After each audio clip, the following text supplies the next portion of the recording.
Dans les registres ensanglantés de Saint-Domingue, une légende chuchote encore le nom d'un homme qui brisa toutes les règles de son époque. Un esclave qui devint maître, un meurtrier qui épousa sa victime. Une histoire si perturbante que même les archives coloniales semblent l'avoir effacée de leur mémoire. Avant de plonger dans cette histoire vraie et troublante, abonnez-vous à la chaîne et dites-moi en commentaire de quelle ville vous nous écoutez. Votre soutien permet de continuer à révéler ces secrets oubliés de l'histoire. Cette histoire commence dans la chaleur étouffante de l'année 1787, sur une île où le sang coulait aussi abondamment que le rhum dans les tavernes du Cap français. L'île de Saint-Domingue, perle des Antilles françaises, représentait à la fin du XVIIIe siècle la colonie la plus prospère de tout l'empire colonial français. Ces plantations de canne à sucre et de café généraient des richesses colossales qui enrichissaient les négociants de Bordeaux, de Nantes et du Havre. Mais cette prospérité reposait sur un système d'une cruauté innommable, un mécanisme bien huilé d'exploitation humaine qui transformait des centaines de milliers d'Africains en instruments de production. Dans la région du Nord, à quelques lieues du Cap français, s'étendait le domaine de Bellevue, une plantation de café qui couvrait près de 200 hectares de terres fertiles. La propriété appartenait à Édouard Lavergne, un colon de la deuxième génération dont le père avait fait fortune dans le commerce triangulaire avant d'investir dans la terre. Édouard avait hérité de cette plantation à l'âge de 28 ans, en 1776, et depuis lors, il l'avait agrandie et modernisée selon les préceptes les plus avancés de l'agriculture coloniale. La grande maison de Bellevue se dressait sur une colline, offrant une vue panoramique sur les champs de café qui s'étendaient en contrebas comme une mer verte, ponctuée de points sombres. Les esclaves qui y travaillaient, de l'aube au crépuscule. L'architecture de la demeure reflétait le statut social de son propriétaire. 2 étages de pierre blanchie à la chaux, un toit de tuiles rouges importé de France, une véranda couverte qui courait sur toute la façade et des jalousies en bois précieux qui protégeaient l'intérieur de la chaleur tropicale. Édouard Lavergne avait épousé en 1778 une jeune femme de bonne famille créole, Célestine Dufresne, fille d'un riche planteur de la plaine du Nord. Célestine avait 18 ans lors de son mariage, lui en avait 30. Elle était réputée pour sa beauté délicate, sa peau pâle qui ne voyait jamais le soleil, ses cheveux châtains qu'elle portait toujours relevés selon la mode parisienne, et ses yeux d'un bleu presque transparent qui semblait toujours regarder au-delà de ce qui l'entourait. Le couple n'avait pas eu d'enfants, fait qui alimentait les commérages dans les salons du Cap français.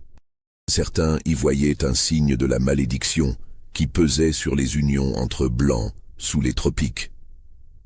D'autres murmuraient que Lavergne passait plus de temps avec ses esclaves qu'avec sa propre épouse. Insinuation qui contenait plus de vérité qu'ils ne le pensaient, mais pas de la manière qu'ils imaginaient. Bellevue comptait 183 esclaves en 1787, répartis entre les champs, les ateliers de transformation du café, les cuisines et le service domestique de la grande maison. Parmi eux se trouvait un homme qui allait bouleverser à jamais l'ordre établi de cette société coloniale rigide. On l'appelait Moïse, bien que ce ne fût certainement pas le nom qu'il portait en Afrique avant d'être arraché à sa terre natale. Les registres de la plantation indiquaient qu'il était arrivé à Saint-Domingue en 1773 à bord du navire négrier La Prudente en provenance du royaume du Dahomey. Il avait alors environ 20 ans, selon l'estimation du chirurgien de bord qui avait effectué l'inspection sanitaire à son arrivée au Cap français. Moïse mesurait près de 6 pieds, une stature imposante qui le distinguait immédiatement parmi les autres esclaves. Sa musculature était celle d'un homme habitué aux travaux physiques intenses, ses épaules larges et puissantes, ses bras noueux révélant une force peu commune. Son visage portait les scarifications rituelles de son peuple, 3 lignes parallèles sur chaque joue qui témoignaient de son appartenance à une caste de guerriers dans sa vie antérieure. Mais ce qui frappait le plus chez Moïse, c'était son regard. Ses yeux sombres, profonds comme des puits sans fond, ne reflétait jamais la soumission qu'on attendait d'un esclave.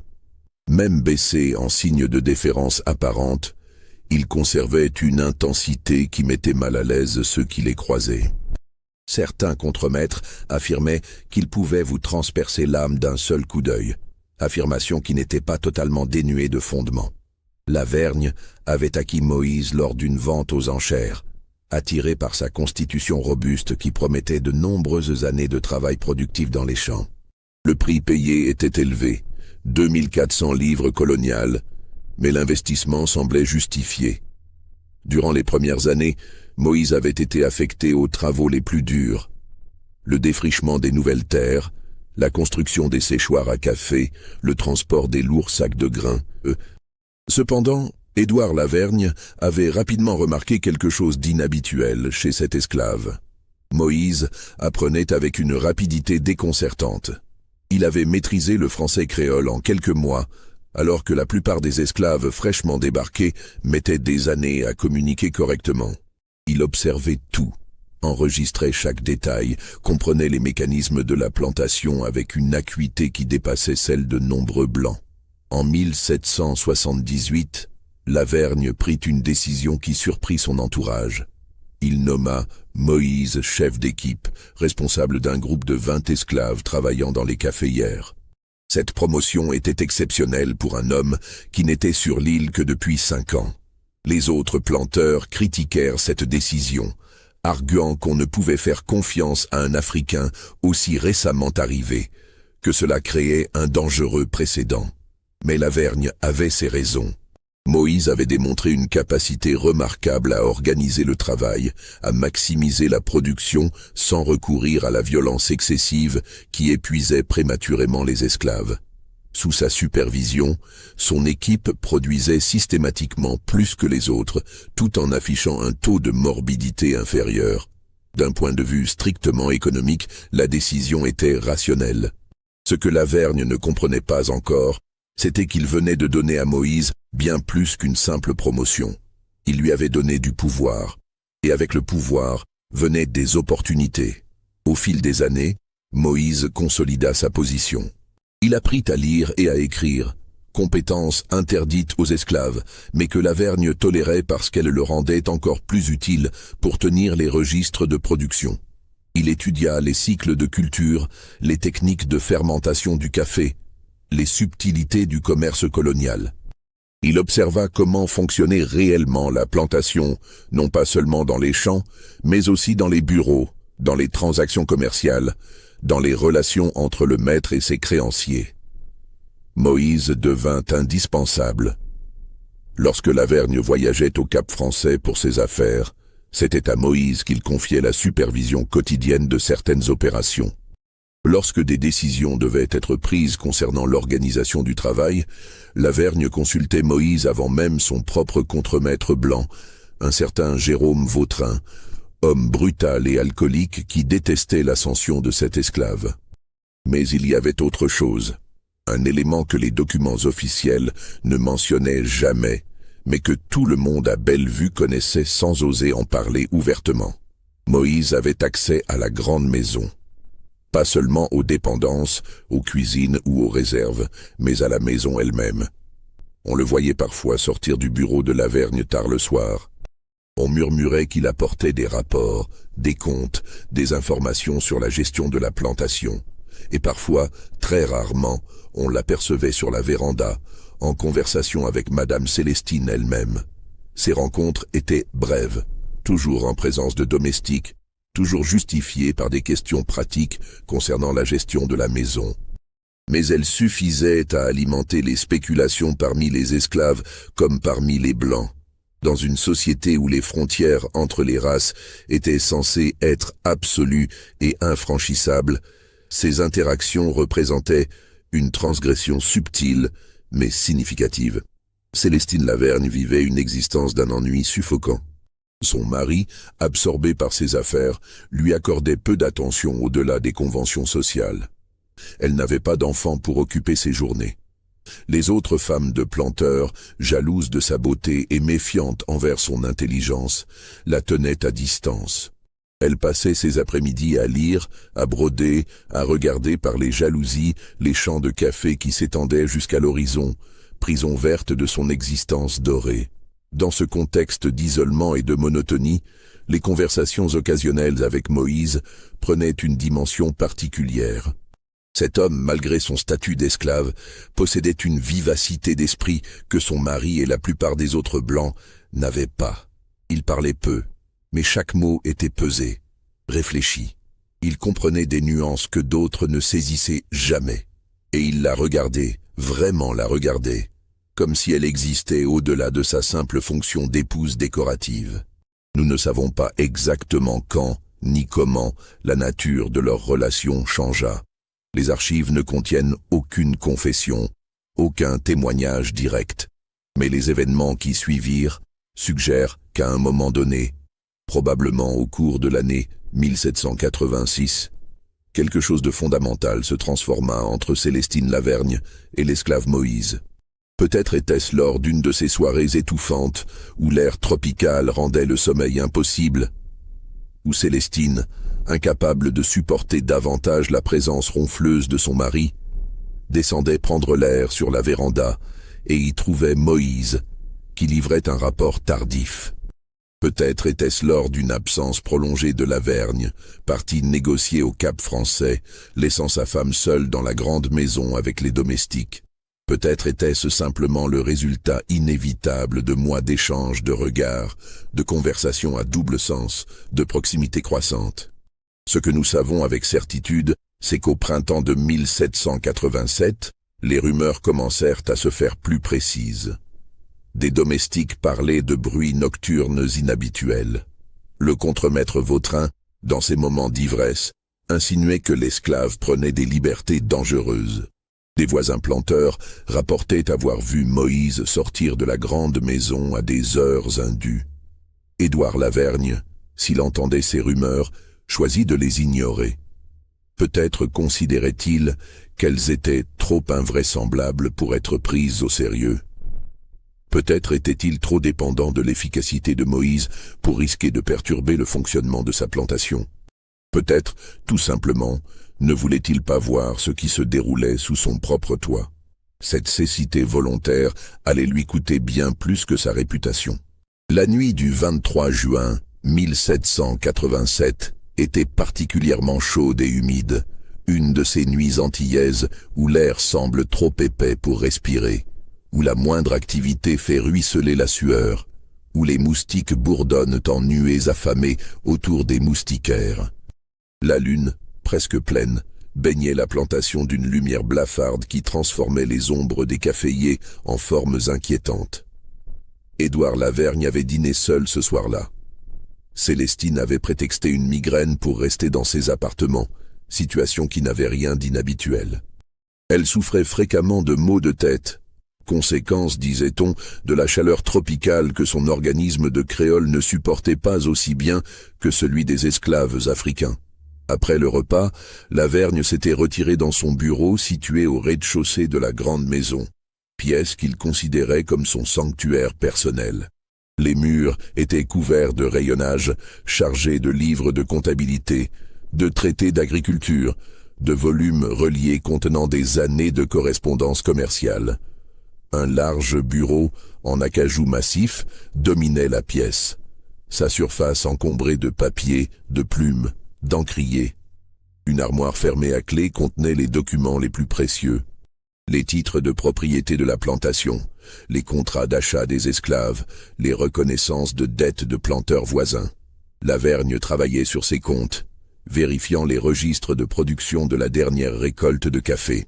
Les chiffres étaient satisfaisants. La récolte avait été abondante. Les prix du café sur le marché du Cap Français restaient élevés. Ses revenus pour l'année s'annonçaient excellents. Il notait des observations dans la marge d'un grand cahier, calculant mentalement les investissements qu'il pourrait réaliser l'année suivante. Vers 10 heures du soir, on frappa à la porte du bureau. Lavergne grogna une autorisation d'entrer sans lever les yeux de ses papiers. La porte s'ouvrit et Moïse entra, portant une liasse de documents. « Les rapports de production de la semaine, monsieur », annonça Moïse de sa voix grave et posée. Lavergne lui fit signe de poser les papiers sur le coin du bureau et continua son travail. Moïse obéit, mais au lieu de se retirer immédiatement comme il le faisait habituellement, il resta immobile près du bureau, les mains le long du corps, attendant. Lavergne finit par lever la tête, agacé par cette présence qui persistait. Quoi encore? Il faudrait discuter de l'affectation des nouveaux esclaves arrivés la semaine dernière, monsieur. Le contremaître Vautrin propose de les mettre tous au champ, mais je pense que certains auraient plus de valeur aux ateliers de transformation. C'était le genre de conversation qu'ils avaient régulièrement. Lavergne appréciait les conseils de Moïse sur ces questions pratiques. Il poussa un soupir, referma son grand livre de comptes et fit signe à Moïse d'approcher pour examiner les documents. Ce qui se passa exactement dans les minutes qui suivirent ne sera jamais connu avec certitude. Aucun témoin n'était présent dans le bureau.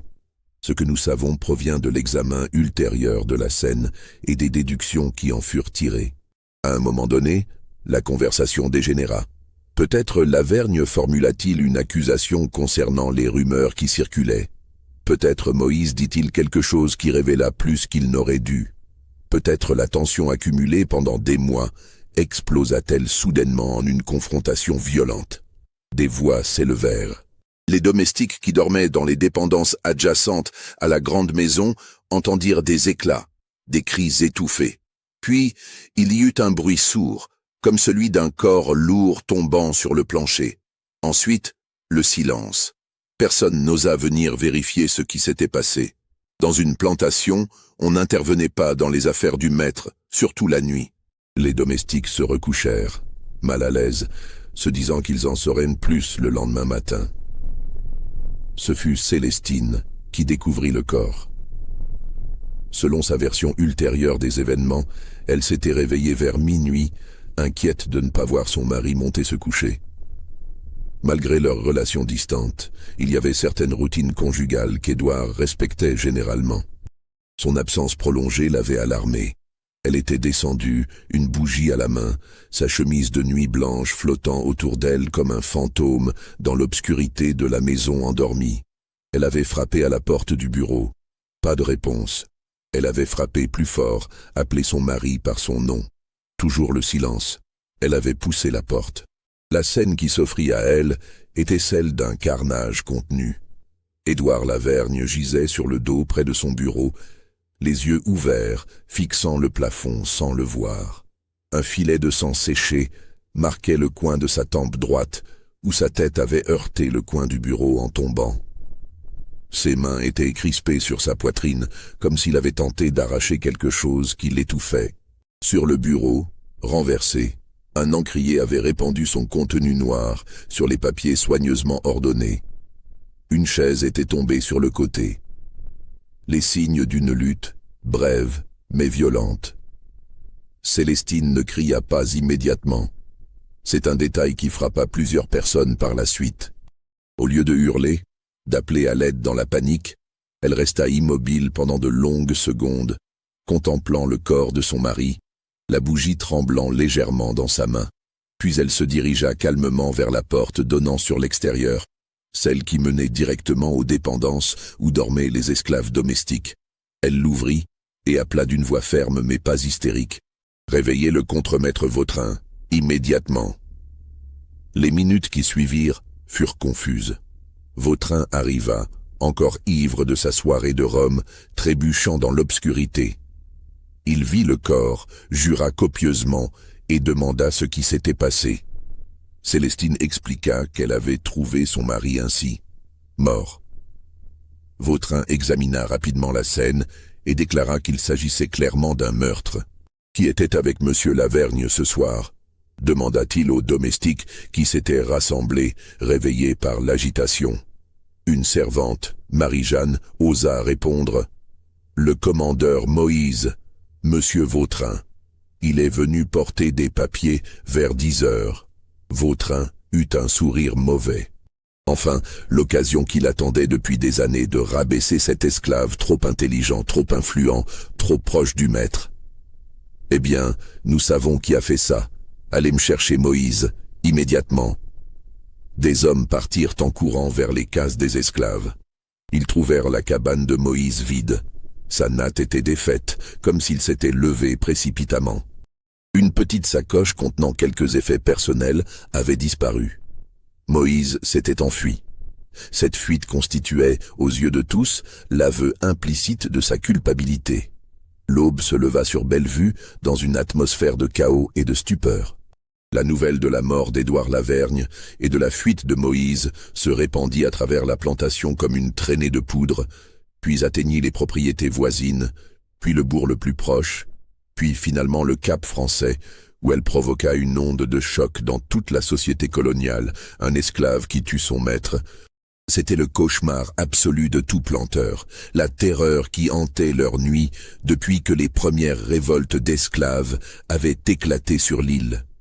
Si un esclave pouvait assassiner impunément son propriétaire, si un commandeur pouvait se retourner contre celui qui lui avait fait confiance, alors aucun blanc n'était en sécurité. Le système entier reposait sur la peur, sur la conviction que les esclaves, malgré leur supériorité numérique écrasante, resteraient insoumis par la terreur des châtiments. Un meurtre comme celui-ci menaçait de briser cette illusion. Le contremaître Vautrin prit immédiatement le contrôle de la situation avec une autorité brutale. Il organisa des patrouilles d'esclaves de confiance, armés de machettes et de gourdins, pour fouiller la plantation et les environs. Il envoya des messagers aux plantations voisines pour les alerter et demander leur aide dans la capture du fugitif. Il fit enchaîner et enfermer tous les esclaves qui avaient travaillé sous les ordres directs de Moïse, les considérant comme complices potentiels. Le corps d'Édouard Lavergne fut transporté dans la chambre principale de la grande maison où il fut lavé et préparé pour l'enterrement par les domestiques sous la supervision distante de Célestine. La veuve ne pleurait pas.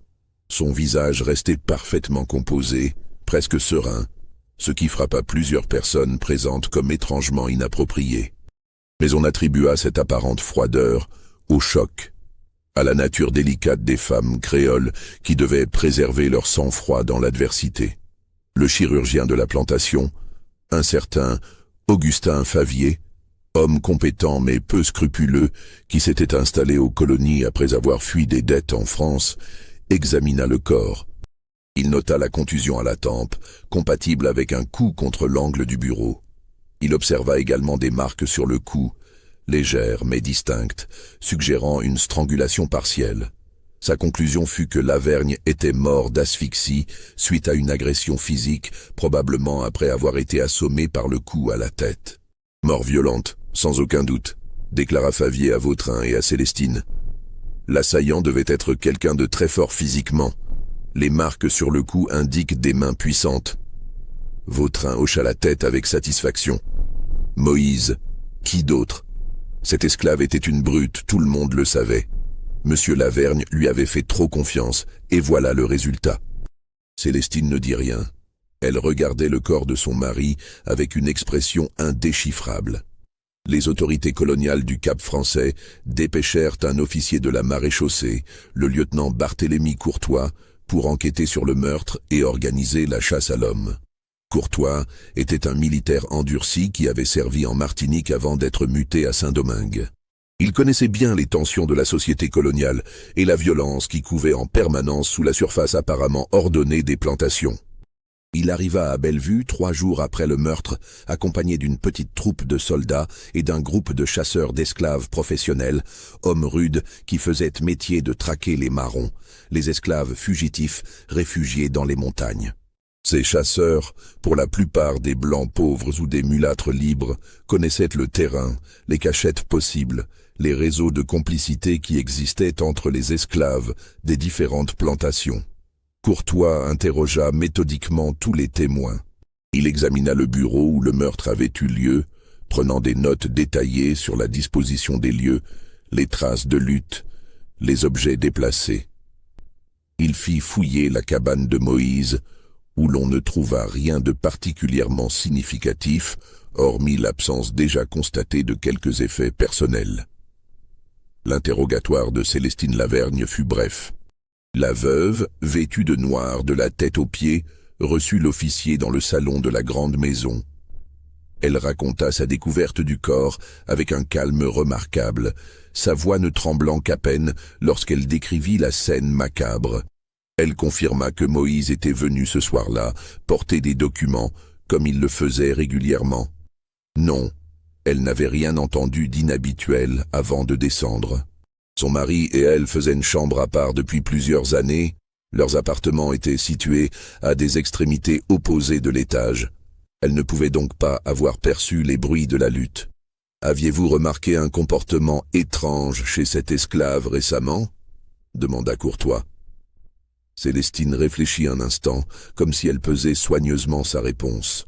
« Moïse était un homme étrange par nature, lieutenant, trop intelligent pour sa condition. Mon mari lui accordait des privilèges excessifs, à mon avis, mais je n'aurais jamais imaginé qu'il puisse commettre un tel acte. Des rumeurs circulaient concernant cet homme, madame, des rumeurs déplaisantes. » Le regard de Célestine se fit plus aigu. « Quelles rumeurs, lieutenant ?» Des rumeurs suggérant que Moïse prenait des libertés inappropriées, qu'il était vu dans des endroits où un esclave n'aurait jamais dû se trouver. Certains insinuaient même. Il n'acheva pas sa phrase, mais l'implication était claire. Célestine rougit légèrement, la première émotion véritable qu'elle avait montrée depuis le début de l'entrevue. « Les gens parlent toujours, lieutenant. Surtout dans cette île où l'ennui transforme les commérages en sport favori. Mon mari employait Moïse comme commandeur. Cela impliquait nécessairement certains contacts avec la maison. Rien de plus. Courtois n'insista pas. Il n'avait aucune preuve concrète de quoi que ce soit de déplacé, seulement des ragots et des insinuations. Et même si ces rumeurs contenaient une part de vérité, elles ne changeaient rien à l'affaire. Lavergne était mort. Moïse avait fui. Donc, Moïse était coupable. Le reste n'était que détails sordides sans importance pour la justice coloniale. Les recherches se concentrèrent sur les montagnes environnantes où se cachaient habituellement les marrons. Les chasseurs professionnels, avec leurs chiens dressés à traquer l'odeur humaine, ratissèrent systématiquement les vallées, les grottes, les ravins où un fugitif aurait pu trouver refuge. Ils interrogèrent brutalement d'autres esclaves, cherchant à obtenir des informations sur les complicités possibles, les réseaux de solidarité qui existaient entre les opprimés. Mais Moïse semblait avoir disparu comme s'il n'avait jamais existé. Aucune trace, aucun indice. Les chasseurs explorèrent pendant des semaines, élargissant progressivement le périmètre de leurs recherches. Ils trouvèrent quelques groupes de marrons dans les hauteurs, qu'ils ramenèrent enchaînés pour recevoir les châtiments réglementaires. Mais aucun d'eux n'était Moïse, ni ne semblait avoir eu de contact avec lui. Cette absence totale de pistes dérouta même les chasseurs les plus expérimentés.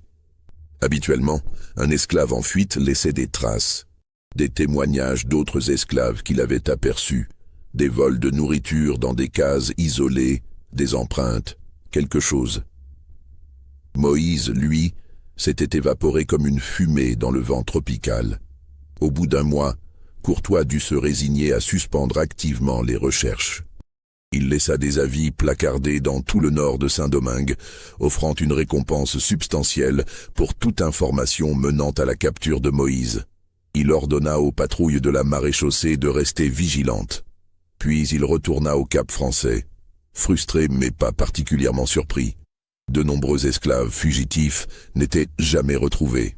L'île était vaste, les montagnes impénétrables, et la solidarité entre esclaves formait un réseau invisible mais efficace. À belle vue, la vie reprit lentement son cours, mais l'atmosphère avait changé. Le meurtre de Lavergne avait laissé une trace profonde. Les esclaves travaillaient dans un silence inhabituel, évitant de croiser le regard du contremaître Vautrin qui avait durci sa discipline après l'incident. Les punitions pour les moindres infractions étaient devenues plus sévères. La peur s'était installée, épaisse et poisseuse comme la boue des chemins après les pluies. Célestine Lavergne se retrouvait dans une position délicate. Veuve sans enfant, elle était théoriquement l'héritière de la plantation. Mais la gestion effective d'un tel domaine dépassait largement les compétences qu'on attendait d'une femme de sa condition. Les autres planteurs, les créanciers de son défunt mari, les marchands du Cap Français, tous commencèrent à tourner autour d'elle comme des requins sentant le sang dans l'eau. Des propositions de mariage arrivèrent, à peine voilées par les convenances du deuil. Des offres d'achat de la plantation furent formulées, généralement à des prix désavantageux. Des créanciers qu'Édouard avait tenus à distance revinrent réclamer le remboursement immédiat de leurs prêts. Célestine se retrouvait assiégée de toutes parts, dans une position de faiblesse que les hommes d'affaires de la colonie s'empressaient d'exploiter. Elle fit appel à un notaire du Cap français, maître Guillaume Desmarais, pour l'aider à démêler la situation financière complexe laissée par son mari. Desmarais était un homme corpulent, au visage rougeau, perpétuellement suant sous le climat tropical, malgré les éventails que ses clercs agitaient autour de lui. Il examina les livres de comptes de Bellevue avec l'œil expert du professionnel, habitué à évaluer la valeur réelle des propriétés coloniales. « La situation n'est pas catastrophique, madame », annonça-t-il après plusieurs jours d'examen minutieux. « Votre défunt mari gérait bien ses affaires. La plantation est rentable, les dettes sont gérables. Mais il vous faut quelqu'un pour administrer le domaine.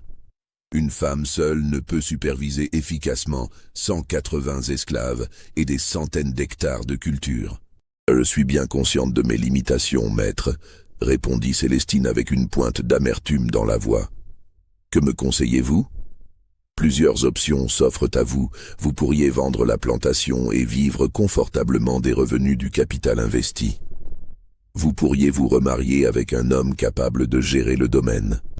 Ou vous pourriez engager un administrateur compétent qui dirigerait les opérations sous votre supervision nominale. » Célestine ne répondit pas immédiatement. Elle regardait par la fenêtre du bureau, celui-là même où son mari était mort 2 mois plus tôt. Les taches de sang avaient été soigneusement nettoyées, les meubles remis en ordre, mais l'écho de cette nuit violente semblait encore résonner entre les murs. « Je ne vendrai pas, » dit-elle finalement d'une voix ferme. « Cette plantation appartient à ma famille maintenant. Quant au remariage, je prendrai cette décision en temps voulu. Pour l'instant, engageons un administrateur. » Desmarais hocha la tête, satisfait. Il connaissait déjà plusieurs candidats potentiels qu'il pourrait recommander, moyennant une commission discrète naturellement. « Très bien, madame. Je vais établir une liste de personnes qualifiées. En attendant, comment gérez-vous les opérations quotidiennes ? Le contremaître Vautrin supervise les travaux des champs. Pour le reste, je me débrouille avec l'aide des domestiques de confiance. » Ce qu'elle ne dit pas à Desmarais, c'était qu'elle avait commencé à étudier elle-même les registres de la plantation, à comprendre les mécanismes de la production de café, à apprendre ce que Moïse avait appris avant elle. Les soirées qu'elle avait autrefois passées à lire des romans français, elle les consacrait maintenant à déchiffrer les comptes, à calculer les rendements, à planifier les récoltes. Cette nouvelle occupation lui donnait un but, une raison de se lever chaque matin. Elle découvrait qu'elle possédait des capacités qu'elle-même ignorait. Son intelligence, que la société coloniale n'avait jamais valorisée au-delà des conversations de salon, trouvait enfin un terrain d'application concret. Les mois passèrent. L'été cédait la place à l'automne tropical, puis à l'hiver clément des Antilles. Les recherches pour retrouver Moïse continuaient sporadiquement, sans résultat. Peu à peu, l'affaire commença à se tasser dans les mémoires, reléguée au statut de tragédie regrettable mais révolue. Puis, au début de l'année 1788, quelque chose d'étrange se produisit. C'était une soirée de février, une de ces nuits douces et parfumées où la brise maritime apporte un peu de fraîcheur après la chaleur du jour. Célestine se trouvait dans le bureau, comme souvent désormais, travaillant sur les projections de la prochaine récolte. Une lampe à huile projetait un cercle de lumière dorée sur le bureau, tandis que l'obscurité envahissait le reste de la pièce. On frappa doucement à la porte. « Entrez », dit Célestine sans lever les yeux, pensant qu'il s'agissait d'un domestique apportant du thé. La porte s'ouvrit. Des pas résonnèrent sur le plancher. Célestine leva enfin la tête. Moïse se tenait devant elle. Elle ne cria pas. C'est un détail crucial que plusieurs personnes remarqueront plus tard quand l'histoire deviendra connue. Face à l'homme recherché pour le meurtre de son mari, l'homme dont la tête était mise à prix, elle ne manifesta aucune peur, aucune surprise excessive. « Tu es revenu » dit-elle simplement. « Je n'étais jamais parti, répondit Moïse. Le silence qui suivit cette révélation fut chargé d'implications vertigineuses. Moïse n'avait pas fui dans les montagnes. Il n'avait pas rejoint les communautés de marrons. Il n'avait pas quitté la plantation. Pendant 7 mois, tandis que des dizaines d'hommes le cherchaient partout, il était resté à Bellevue. « Où » demanda Célestine, bien qu'elle connût probablement déjà la réponse.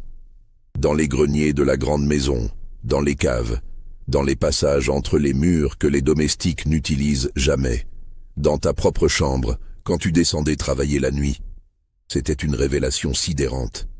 La grande maison de Bellevue, comme beaucoup de demeures coloniales anciennes, comportait des espaces inutilisés, des combles vastes où l'on entreposait de vieux meubles et des malles poussiéreuses, des caves profondes creusées dans la pierre pour conserver les provisions au frais. Moïse connaissait chaque recoin de cette maison, chaque espace oublié. Et il avait vécu là, invisible, pendant que tout le monde le croyait à des lieues de distance. Comment as-tu survécu ? Tu le sais bien. Effectivement, elle le savait. Les provisions qui disparaissaient par petites quantités des réserves, attribuées au vol des domestiques. L'eau puisée dans les citernes la nuit. La nourriture laissée, par inadvertance, à des endroits précis. Célestine avait nourri et abrité l'assassin présumé de son mari pendant 7 mois. « Pourquoi es-tu revenu maintenant ?» demanda-t-elle, bien que cette question aussi fût absurde, puisqu'il n'était jamais parti. « Parce qu'il est temps, » répondit Moïse en s'avançant dans la lumière. Il avait changé. 7 mois de vie dans les ombres l'avaient amaigri, durci encore davantage. Sa peau semblait plus sombre, ses yeux plus profonds. Mais il y avait autre chose dans son regard, une détermination nouvelle, une certitude tranquille qui n'y était pas auparavant. Tant pourquoi ? Pour finir ce que nous avons commencé. Ce « nous » résumait tout. Il n'y avait pas de surprise dans cette conversation, pas de révélation choquante. Seulement la continuation d'un plan élaboré depuis longtemps, l'accomplissement d'un pacte conclu dans l'ombre. Ce qui s'était réellement passé la nuit du 23 juin 1787 commençait à se dessiner. Non pas un meurtre impulsif commis par un esclave en colère, mais quelque chose de bien plus calculé, de plus froid. Un plan méthodique, exécuté avec une précision chirurgicale. Les détails émergèrent lentement, au cours de cette conversation nocturne. Comment Célestine et Moïse avaient commencé à envisager ensemble la possibilité de se débarrasser de Lavergne. Comment ils avaient pesé les risques, évalué les opportunités. Comment ils avaient attendu le moment propice. Ce soir de juin, Moïse était effectivement venu porter des documents. Mais ce n'était pas une visite de routine. C'était l'exécution d'un plan soigneusement orchestré. La confrontation n'avait rien eu de spontané. Moïse avait provoqué délibérément Lavergne, poussant l'homme à la violence, créant une situation où la légitime défense semblerait plausible en cas de témoignage contradictoire. Mais il n'y avait eu aucun témoin. C'était le cœur du plan. Célestine s'était assurée que tous les domestiques soient dans leur quartier, loin de la maison. Elle avait prétexté une migraine pour rester dans ses appartements, se créant un alibi. Moïse avait étranglé Lavergne, non pas dans un accès de rage, mais avec une efficacité méthodique, s'assurant que la mort soit rapide et silencieuse. Ensuite, la mise en scène. Le bureau dérangé pour suggérer une lutte. Les papiers renversés. La chaise tombée. Suffisamment de désordre pour indiquer une violence, pas assez pour suggérer une résistance prolongée qui aurait alerté toute la maison. Puis Moïse s'était éclipsé, non pas vers les montagnes comme tout le monde le supposerait, mais vers les profondeurs de la grande maison elle-même. Célestine avait attendu le temps nécessaire avant de découvrir le corps, jouant parfaitement son rôle de veuve choquée. Le plan avait fonctionné à la perfection. Trop bien peut-être. Les autorités n'avaient jamais douté de la version des événements. Un esclave meurtrier en fuite, une veuve éplorée, un cas clair de violence barbare. Personne n'avait imaginé la vérité. Que le meurtrier était toujours là, caché dans les murs même de la maison, protégé par celle qu'il était censé avoir laissée veuve. Mais maintenant, continua Moïse dans cette conversation qui scellait définitivement leur complicité. Les choses doivent changer. Je ne peux pas rester caché éternellement. Et tu ne peux pas gérer cette plantation seule indéfiniment. Nous devons trouver une solution. Quelle solution? Demanda Célestine, bien qu'elle devinât déjà la réponse. Il faut que je puisse vivre au grand jour, que je puisse reprendre ma place à la plantation. C'est impossible. Tu es recherché pour meurtre. Si tu réapparais, tu seras pendu dans l'heure. Sauf si je ne suis plus Moïse. Cette idée, audacieuse jusqu'à la folie, allait pourtant devenir le cœur de leur nouvelle stratégie. Dans une société coloniale, où l'identité des esclaves était souvent floue, où les registres étaient mal tenus, où la mobilité était constante entre plantations, il était théoriquement possible pour un homme de disparaître et de renaître sous une nouvelle identité. Mais cela nécessiterait des ressources, de l'argent, des complicités. Et surtout, cela nécessiterait du temps. Combien de temps? Demanda Célestine. 1 an, peut-être 2. Le temps que l'affaire soit oubliée, que les patrouilles se relâchent, que ton deuil soit terminé et que personne ne s'étonne plus de ce qui se passe à Bellevue. 2 ans de vie dans l'ombre. 2 ans de mensonges maintenus. 2 ans à jouer un double jeu d'une complexité vertigineuse. Mais ils n'avaient pas d'autre choix. Ils avaient commis le meurtre ensemble. Ils devaient maintenant en assumer les conséquences ensemble. Les mois qui suivirent cette conversation furent parmi les plus étranges de l'histoire de Bellevue. À l'extérieur, tout semblait normal. Célestine gérait la plantation avec une compétence croissante, gagnant progressivement le respect des autres planteurs qui avaient d'abord douté de ses capacités. Elle engagea un nouvel administrateur, un certain Fabien Mercier, homme compétent mais peu curieux, qui s'occupait des aspects techniques sans trop s'immiscer dans les décisions de fond. Elle congédia Vautrin, officiellement pour incompétence et cruauté excessive envers les esclaves. En réalité, parce que le contremaître avait vu trop de choses, soupçonné trop de détails qui ne concordaient pas. Son remplacement, un jeune homme du nom de Louis Garnier, était moins expérimenté mais plus malléable. Lentement, méthodiquement, Célestine restructura le fonctionnement de la plantation, éliminant ceux qui pouvaient représenter une menace pour leurs secrets, s'entourant de personnes qu'elle pouvait contrôler. Elle achetait de nouveaux esclaves, vendait les anciens, modifiait les registres, créait une confusion administrative qui rendrait de plus en plus difficile de savoir exactement qui travaillait à Bellevue et depuis quand. Et dans les ombres de la grande maison, Moïse attendait, observait, planifiait. Parfois, très rarement, quand la lune était absente et que la nuit était la plus noire, il sortait de sa cachette pour marcher dans les jardins, respirer l'air libre, se rappeler qu'il était encore vivant. Ces moments de liberté fugace le maintenaient sain d'esprit pendant les longues journées d'immobilité forcée. Célestine et lui se rencontrèrent la nuit, dans le bureau où Lavergne était mort, lieu ironiquement devenu le centre de leur conspiration. Ils discutaient de l'évolution de leur plan, des obstacles à surmonter, des étapes à franchir. Leur relation, née dans la transgression et cimentée par le crime, possédait une intensité que peu de couples connaissent. Ils étaient liés non seulement par l'amour, mais par la complicité absolue, par le secret partagé qui faisait d'eux des alliés indissolubles contre le monde entier. Pendant ce temps, la société de Saint-Domingue continuait d'évoluer, inconsciente du drame qui se jouait à Bellevue. Les tensions entre les différentes classes sociales s'aggravaient. Les nouvelles de France parlaient de remous politiques, de contestation de l'ordre établi, d'idées nouvelles sur la liberté et l'égalité, qui commençaient à traverser l'Atlantique pour atteindre les colonies.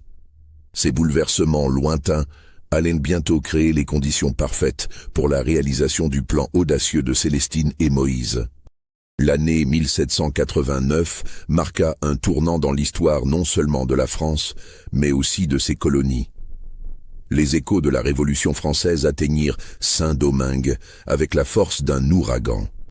Les idées de liberté, d'égalité, de droits de l'homme, initialement conçues pour une société européenne, prenaient une résonance particulièrement explosive dans une colonie fondée sur l'esclavage et la hiérarchie raciale. À Bellevue, ces événements lointains offraient une opportunité inespérée. Le chaos administratif qui commençait à s'installer dans la colonie, la désorganisation croissante des autorités coloniales confrontées à des instructions contradictoires venues de France, la confusion générale qui s'emparait de la société créole, tout cela créait un environnement propice pour faire disparaître Moïse définitivement et faire émerger quelqu'un d'autre à sa place. Le plan qu'ils avaient élaboré était d'une audace stupéfiante. Ils allaient créer une nouvelle identité pour Moïse, non pas celle d'un esclave, mais celle d'un homme libre de couleur. Dans la hiérarchie complexe de Saint-Domingue, les gens de couleur libre ou affranchis occupaient une position intermédiaire entre les blancs et les esclaves. Ils pouvaient posséder des biens, exercer certains métiers, et même, dans des cas rares, posséder eux-mêmes des esclaves. Mais pour accomplir cette transformation, il fallait des documents, des papiers d'affranchissement, un acte de naissance établissant une origine libre, des témoignages de personnes respectables attestant de l'identité de la personne. Dans une société où l'état civil était mal tenu, où les registres étaient souvent incomplets ou corrompus, où les documents se perdaient régulièrement dans l'humidité tropicale, il était possible de fabriquer une existence entière de toutes pièces, à condition d'avoir les ressources et les connexions nécessaires. Célestine utilisa une partie de la fortune de la plantation pour acheter ces documents. Elle entra en contact par l'intermédiaire de maîtres des marais dont la vénalité dépassait la prudence, avec des faussaires établis au Cap français qui produisaient régulièrement de faux papiers pour des esclaves cherchant à s'échapper ou pour des mulâtres voulant améliorer leur statut. Ces hommes, opérant dans les zones grises de la légalité coloniale, demandaient des prix exorbitants mais fournissaient un travail de qualité. Le nom choisi pour la nouvelle identité de Moïse fut Joseph Duval, un nom français, ordinaire, qui n'attirerait pas l'attention. Selon les documents forgés, Joseph Duval était le fils d'un planteur français et d'une femme de couleur libre, née à la Martinique en 1753, soit 36 ans plus tôt. Il avait été affranchi à la naissance par son père, avait reçu une éducation décente et avait travaillé comme contremaître dans diverses plantations avant de venir à Saint-Domingue en 1789 pour fuir l'instabilité politique qui commençait à toucher les autres îles. L'histoire était plausible. La Martinique et les autres îles connaissaient effectivement des troubles. De nombreuses personnes déménageaient effectivement vers Saint-Domingue à cette époque. Les autorités, débordées par l'afflux de réfugiés et de migrants, ne vérifiaient pas systématiquement les antécédents de chacun. Mais transformer Moïse en Joseph Duval nécessitait plus que des papiers.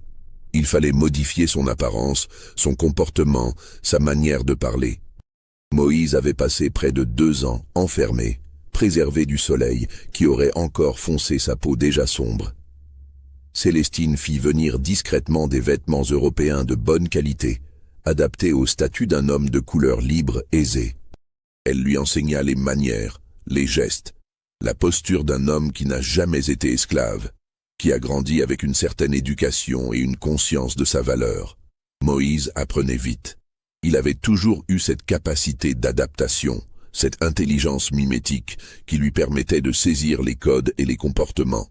Pendant des mois, il répéta son nouveau rôle, s'exerçant à parler avec l'accent et les tournures d'un créole de la Martinique, effaçant les traces linguistiques de ses origines africaines et de ses années d'esclavage. En octobre 1789, Célestine annonça qu'elle avait engagé un nouveau régisseur pour Bellevue. Fabien Mercier, l'administrateur précédent, avait été remercié officiellement pour des désaccords sur la gestion de la plantation. En réalité, Célestine avait simplement décidé qu'il était temps de faire entrer Joseph Duval dans la vie publique de Bellevue. L'arrivée de ce nouveau régisseur ne suscita guère d'intérêt au-delà de la curiosité normale. Un homme de couleur libre occupant un poste de responsabilité n'était pas complètement inhabituel, bien qu'assez rare.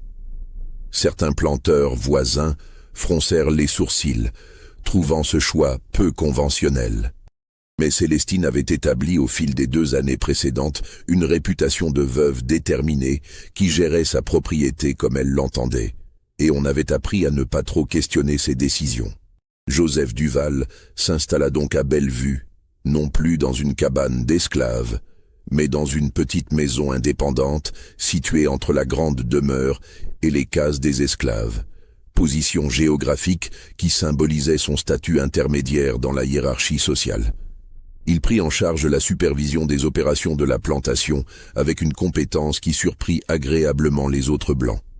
Bien sûr, cette compétence était naturelle. Il connaissait déjà chaque détail de Bellevue, ayant été Moïse le commandeur avant de devenir Joseph le régisseur. Les esclaves qu'il avait connus autrefois furent les premiers à réaliser la vérité. Il reconnaissait ses gestes, sa démarche, certaines inflexions de sa voix que les vêtements neufs et le statut changé ne pouvaient complètement dissimuler. Mais aucun ne dit mot.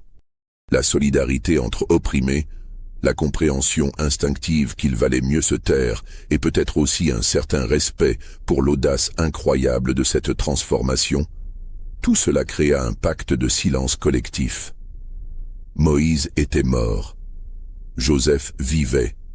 C'était tout ce qu'il y avait à savoir. Quelques mois après l'arrivée officielle de Joseph Duval à Bellevue, un incident faillit tout compromettre. Un ancien chasseur d'esclaves, un dénommé Luc Fontaine, qui avait participé aux recherches de Moïse 2 ans plus tôt, visita la plantation pour vendre des chiens. Il croisa Joseph dans la cour et s'arrêta net, le regardant avec une attention soutenue qui fit battre le cœur de Moïse plus vite. « Je vous connais », dit Fontaine lentement. Joseph garda son calme. « Je ne crois pas, monsieur. C'est la première fois que je visite cette région. Je viens de la Martinique. » Fontaine fronça les sourcils, cherchant dans sa mémoire. « Vous me rappelez quelqu'un? Un esclave que je cherchais il y a quelque temps. Un meurtrier.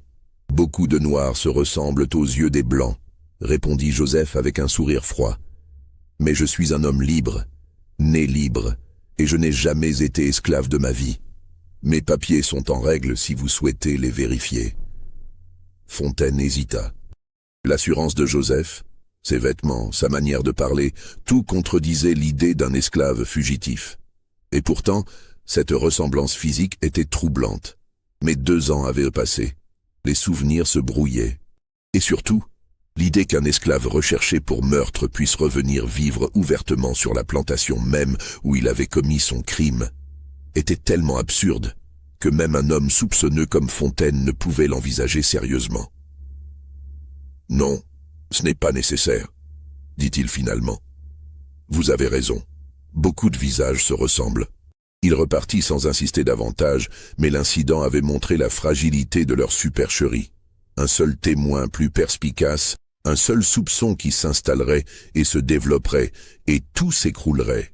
Célestine décida qu'il était temps de franchir l'étape suivante de leur plan, celle qui consoliderait définitivement la position de Joseph et rendrait presque impossible toute remise en question de son identité. L'année 1790 vit les événements à Saint-Domingue atteindre un point d'ébullition. Les tensions entre les différentes classes de la société coloniale explosaient en conflits ouverts. Les gens de couleur libre réclamaient l'égalité complète avec les Blancs. Les petits Blancs s'en prenaient aux affranchis par jalousie et ressentiment. Et sous tout cela, la masse des esclaves commençait à s'agiter, percevant confusément que le monde dans lequel ils avaient vécu jusque-là était en train de se fissurer. C'est dans ce contexte de bouleversements sociaux que Célestine Lavergne fit une annonce qui choqua la bonne société du Cap français. Elle allait épouser Joseph Duval, son régisseur. Le scandale fut immédiat et retentissant. Qu'une femme blanche d'une famille créole respectable, veuve d'un planteur établi, puisse envisager d'épouser un homme de couleur, même libre, même éduqué, même propriétaire d'une certaine aisance, représentait une transgression majeure des codes sociaux. Les autres planteurs parlèrent de déshonneur, de trahison raciale, de folie. Les prêtres refusèrent de célébrer le mariage. Les anciens amis de Célestine lui tournèrent le dos. Mais Célestine tint bon. Elle avait soigneusement préparé le terrain. Ses créanciers étaient remboursés. Sa plantation était prospère, elle ne dépendait de personne. Et surtout, les lois coloniales, aussi discriminatoires fussent-elles, n'interdisaient pas formellement le mariage entre une blanche et un homme de couleur libre, même si de telles unions étaient extrêmement rares et fortement désapprouvées socialement. Elle utilisa les troubles politiques à son avantage. L'Assemblée coloniale était divisée entre partisans des différentes factions de la Révolution française. Les autorités étaient en pleine confusion.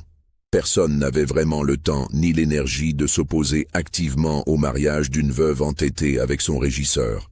Le mariage fut célébré en juillet 1790 par un prêtre vieux et libéral qui trouvait les préjugés raciaux contraires à l'esprit chrétien. La cérémonie eut lieu dans la chapelle privée de Bellevue, en présence uniquement de maître Desmarais comme témoin et de quelques domestiques. Pas de fête, pas de réception, pas de célébration publique. Juste l'acte légal qui transformait Joseph Duval en époux légitime de Célestine Lavergne, et par conséquent en copropriétaire de la plantation de Bellevue. C'était l'accomplissement final de leur plan audacieux. Moïse, l'esclave arrivé d'Afrique 17 ans plus tôt, était devenu Joseph Duval, homme libre de couleur, puis époux d'une blanche, et maintenant propriétaire d'une des plantations les plus prospères du nord de Saint-Domingue. Il possédait désormais légalement les terres où il avait autrefois travaillé en esclave. Il possédait les esclaves qui avaient été ses compagnons de servitude. Il dormait dans la grande maison dont il avait autrefois nettoyé les planchers. L'ironie de cette transformation n'échappait à personne qui connaissait la véritable histoire. Mais qui la connaissait vraiment, à part Célestine et lui? Quelques esclaves peut-être, qui gardaient leur savoir enfoui au fond de leur cœur. Peut-être maître Desmarais qui en savait trop pour être complètement innocent. Mais aucun n'avait intérêt à révéler la vérité. Les autres planteurs, outragés par ce mariage, tentèrent de les ostraciser socialement. Mais cela ne gênait guère le couple. Ils n'avaient jamais recherché l'approbation de cette société corrompue. Leur alliance était fondée sur quelque chose de bien plus profond et solide que les conventions sociales. La complicité du crime partagé, la survie commune, et oui, aussi, une forme d'amour née dans les circonstances les plus impossibles. Cependant, leur victoire ne serait pas complète sans affronter un dernier obstacle. Le lieutenant Courtois, l'officier qui avait enquêté sur la mort de Lavergne 3 ans plus tôt, n'avait jamais complètement abandonné l'affaire. Quelque chose dans cette histoire l'avait toujours dérangé, une intuition vague que tout n'avait pas été dit. Lorsqu'il apprit le mariage scandaleux de la veuve Lavergne avec son régisseur de couleur, cette intuition se transforma en soupçon actif. Il revint à Bellevue en août 1790, sans prévenir, accompagné de 2 soldats. Il demanda à rencontrer Joseph Duval. La rencontre eut lieu dans le salon de la grande maison, en présence de Célestine qui insista pour rester malgré les objections de Courtois. « Monsieur Duval » commença Courtois en observant attentivement Joseph. « Je vais être direct. Votre présence ici me pose question. Vous arrivez à une plantation dont le propriétaire a été assassiné par un esclave qui n'a jamais été retrouvé. Vous épousez la veuve de cet homme à peine 3 ans après sa mort. Vous comprendrez que cela puisse paraître inhabituel. Je comprends vos préoccupations, lieutenant, répondit Joseph avec un calme parfait. Mais je ne suis arrivé à Bellevue qu'en octobre 1789, soit plus de 2 ans après la tragédie que vous mentionnez. Mes papiers attestent que je viens de la Martinique.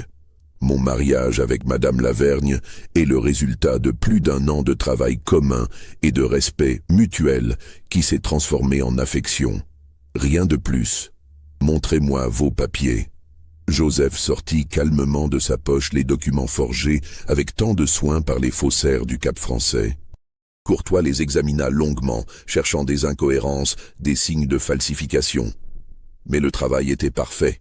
Les cachets semblaient authentiques, les signatures étaient convaincantes, le papier avait l'âge approprié.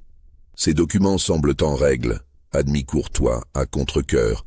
Mais j'aimerais que vous me disiez où vous étiez en juin 1787. À la Martinique, lieutenant, je travaillais comme contremaître sur une plantation de canne à sucre près de Fort-Royal. Des témoins peuvent confirmer. Sans doute, si vous prenez la peine de voyager jusqu'à la Martinique et de trouver des gens qui se souviennent d'un contremaître qui travaillait là-bas il y a 4 ans. Mais je doute que ce soit une priorité pour vous. Courtois serra les mâchoires. Il savait qu'il était vaincu. Sans preuve concrète, sans témoignage fiable, sans même une accusation formelle à formuler, il ne pouvait rien faire. Et le climat politique rendait de plus en plus difficile pour les autorités d'agir arbitrairement, même contre des gens de couleur. Les temps changeaient. « Je vous ai à l'œil, Duval, » dit-il finalement en se levant. « Si jamais je découvre que vous m'avez menti, si jamais je trouve la moindre preuve de supercherie, je reviendrai.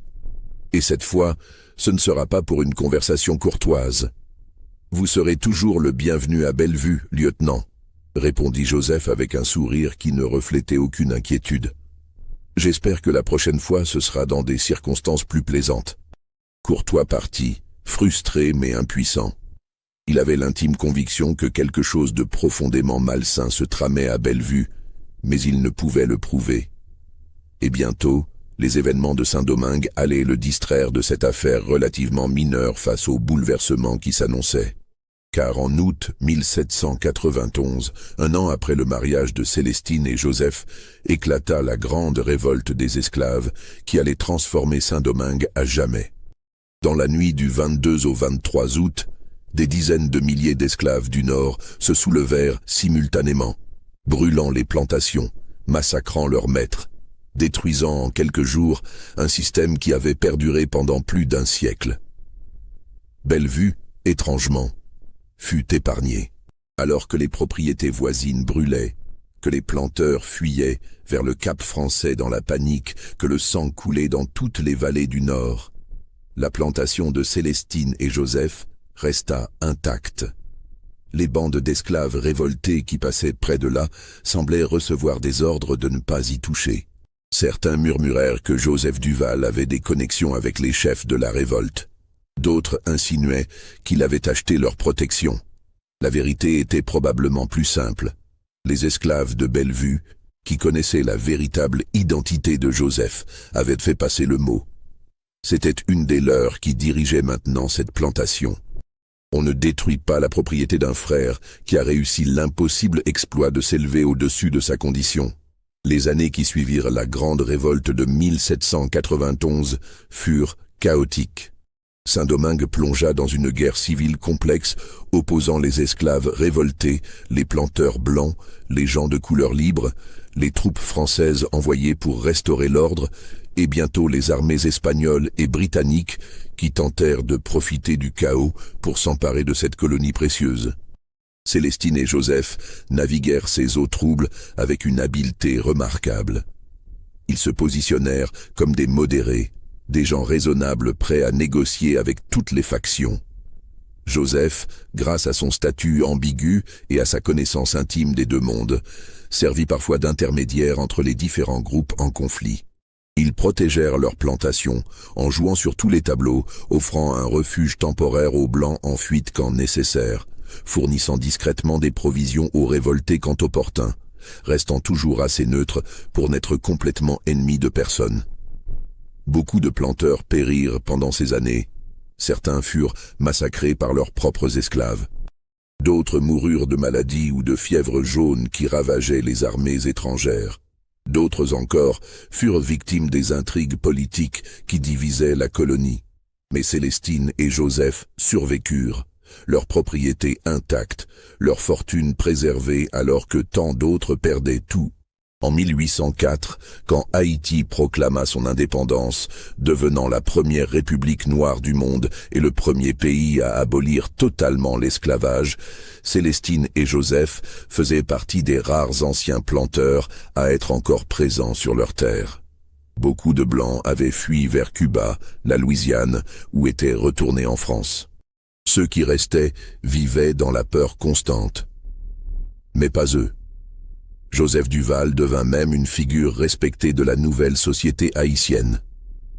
Son parcours officiel, celui d'un homme de couleur libre qui avait géré avec succès une plantation et épousé une blanche, représentait exactement le type de mobilité sociale que la Révolution était censée avoir rendu possible. Personne, hormis quelques vieillards esclaves dont les souvenirs s'effaçaient avec les années, ne se rappelait plus de Moïse. Célestine vécut jusqu'en 1823, atteignant l'âge de 63 ans, longévité remarquable pour l'époque et le lieu. Elle mourut paisiblement dans son sommeil dans la grande maison de Bellevue qu'elle n'avait jamais quittée depuis son mariage en 1778. Joseph, ou Moïse selon la perspective, lui survécut encore 10 ans, mourant en 1833 à l'âge estimé de 80 ans. Ils n'eurent jamais d'enfants ensemble. La plantation passa à des neveux lointains de Célestine, qui l'avaient reconnue malgré son mariage scandaleux, puis fut divisée et vendue au fil des successions. Aujourd'hui, il n'en reste presque rien. Les terres ont été reconverties à d'autres usages. La grande maison a été détruite par un ouragan au début du XXe siècle. Les registres de la plantation ont été perdus dans divers incendies et troubles politiques qui ont ponctué l'histoire mouvementée d'Haïti. Mais l'histoire, elle, persista. Elle fut transmise oralement de génération en génération parmi les descendants des esclaves de Bellevue. Elle devint une légende locale, embellie sans doute, transformée par les multiples retellings, mais conservant son cœur essentiel. L'histoire de Moïse, l'esclave qui tua son maître, épousa la veuve et devint propriétaire de la plantation. Certains historiens qui ont entendu parler de cette histoire la rejettent comme une simple légende, un mythe créé pour donner de l'espoir aux opprimés, une fable trop belle pour être vraie. Après tout, aucun document officiel ne confirme explicitement que Joseph Duval et Moïse étaient la même personne. Les papiers d'identité de Joseph semblent authentiques. Il n'existe aucune preuve formelle de complicité entre Célestine et lui dans la mort de Lavergne.